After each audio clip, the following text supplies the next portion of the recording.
নমস্কার, স্পটার নিউজে আপনাদের সবাইকে স্বাগত। আমি সাগর। এই মুহূর্তে আপনাদের সঙ্গে উপস্থিত রয়েছি বিধাননগর মিউনিসিপ্যাল স্পোর্টস একাডেমির গ্রাউন্ড থেকে। আজকের এই মাঠেই প্রিমিয়ার ডিভিশনের ম্যাচে মুখোমুখি হয়েছিল ডায়মন্ড হারবার এফসি এবং এরিয়ান। দুই দলের মধ্যে হাড্ডাহাড্ডি লড়াই, আর সেই হাড্ডাহাড্ডি লড়াইয়ের কিন্তু নায়ক ম্যাচ হেরে গেলেও, এরিয়ান 1-0 বলে আজকে হেরে গেলেও ম্যাচের নায়ক কিন্তু এরিয়ানের দেবজিৎ ঘোষাল। ঠিক এই গোলপোস্টের নিচেই দাঁড়িয়েছিল এরিয়ানের দেবজিৎ ঘোষাল, একটার পর একটা দুরন্ত সেট, যার কারণে কিন্তু আজকের ম্যাচের ফলাফলটা 1-0 থেকে গেল। না হলে আজকে কিন্তু বেশ বড় ব্যবধানে হারতে হতে পারত এরিয়ানকে ডায়মন্ড হারবারের কাছে। সেই দেবজিতের সাথে কথা বলেছিলাম। বড় ক্লাবের হয়ে খেলার, এমনকি ভারতীয় জার্সি গায়ে খেলার স্বপ্ন দেখেন দেবজিৎ। শুরু করেছেন ফুটবল যাত্রা। এর আগে কোন ক্লাবে ছিল সেটা দেবজিতের মুখ থেকে আপনারা শুনবেন। সেই দেবজিতে কিন্তু আজকের ম্যাচে হিরো। কোনো রকমভাবে কিন্তু বড় গোল ব্যবধানে হার থেকে বাঁচিয়ে নিলেন এরিয়ানকে দেবজিৎ ঘোষাল। সেই দেবজিতের সাথে কথা বলেছিলাম। এখানে দাঁড়িয়ে দাঁড়িয়ে একের পর এক দুরন্ত সেট, গোল করা থেকে আটকে রেখেছিল ডায়মন্ড হারবারের স্ট্রাইকারদের।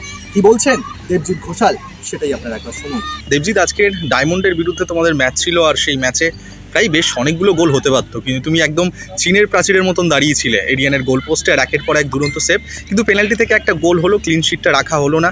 তো এই সমস্ত বিষয়গুলো নিয়ে তুমি কি বলবে? আজকের ম্যাচ নিয়ে তোমার কি মতামত? কোথাও কি দুঃখ আছে যে পেনাল্টি থেকে গোলটার জন্য?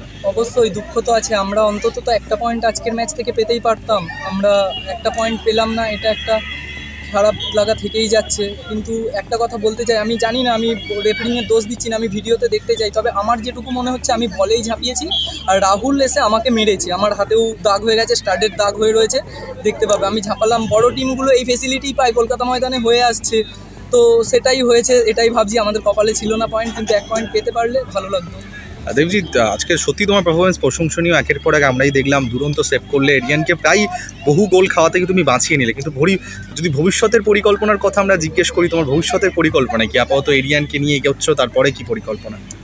এখন অবশ্যই এরিয়ান ক্লাবকে নিয়ে ভাবতে চাই। পরের ম্যাচগুলো যেগুলো রয়েছে সেগুলোই চেষ্টা করব খেলার, সবগুলো যদি পারি খেলতে পারার চেষ্টা করব খেলার। এটাই এখনের পরিকল্পনা। এরপরে স্টেপ বাই স্টেপ, যদি সেকেন্ড ডিভিশন আই লিগ আছে, ISL তো রয়েছে, কিন্তু সবথেকে প্রথম বড় লক্ষ্য যেটা, ইন্ডিয়া টিমের জার্সি গায়ে চাপানো। তোমার বাড়ি কোথায় বা তোমার জার্নিটা একটু দেখো। আমার হচ্ছে বাগনান, শ্যামপুর, দেওড়া, ওসমানপুর গ্রাম। আচ্ছা, কিভাবে শুরু হলো জার্নি শুরু বলতে গেলে অনেক বড় ঘটনা বলতে হবে, এত বড় না। আমি ছোটোবেলায় আমার ফ্যামিলির লোক ঘুরতে যাচ্ছিলো, আমাকে নিয়ে যায়নি। আমি সেই জন্য খুব কান্নাকাটি করছিলাম। তো বাড়িতে আমার একটা দাদা আছে, আমার দাদা চিরঞ্জিত চক্রবর্তী, মাসির ছেলে। ও আমাকে এই বলে সান্ত্বনা দিয়েছিল, চল আমাদের মাঠে প্র্যাকটিস হচ্ছে আর তোকে খেলতে নিয়ে যাব বলে আমাকে একটা বুট দিয়েছিল, জার্সি দিয়েছিল। ওই থেকেই শুরু, আর সেইভাবে কিছু নাই। বড় ক্লাব যেমন মোহনবাগান, ইস্ট বেঙ্গল, মোহামেডান, সেই দলের হয়ে খেলার স্বপ্ন? হ্যাঁ, অবশ্যই। সেই দলের জার্সি চাপানো তো প্রত্যেকটা প্লেয়ারেরই স্বপ্ন। যারা একটু প্রফেশনালি খেলতে শুরু করেছে, বড় ক্লাবের জার্সি চাপানো তো প্রত্যেকটা প্লেয়ারেরই স্বপ্ন। আমারও স্বপ্ন বড় ক্লাবের জার্সি। তুমি এর আগে কোন দলের হয়ে খেলতে?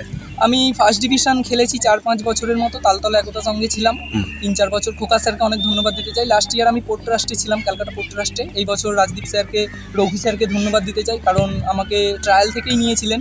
আমি ট্রায়াল দিতে এসেছিলাম। আর আমাদের যিনি প্র্যাকটিস করান, Anand sir, Bulu sir, Bagnan Chandrabag coaching সেন্টারে, ওনাকে অসংখ্য ধন্যবাদ দিতে চাই। উনি অনেকটা ইমপ্রুভ করেছেন আমাকে, আমার ভালো খেলার পিছনে সমস্ত অবদানই ওনার। তোমার আইডিয়াল কে গোলকিপিংয়ে?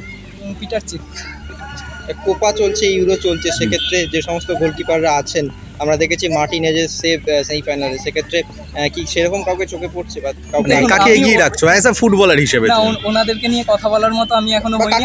ওনাদেরকে নিয়ে আমাকে ক্ষমা করুন, আমি বলতেও যাই না ওনাদেরকে নিয়ে। কাকে তুমি আইকন মানছো? আইকন আমার সবসময় পিটার চেককে খুবই ভালো লাগে। আর আমাদের ইন্ডিয়ান গোলকিপার যদি বলতে পারেন, সুব্রত স্যার। ওনার প্রত্যেকটা খেলা, পুরনো ভিডিও আমি দেখি, আমাকে মোটিভেট করে, ওনার খেলাগুলো দেখি। চোখ রাখুন স্পটার নিউজে।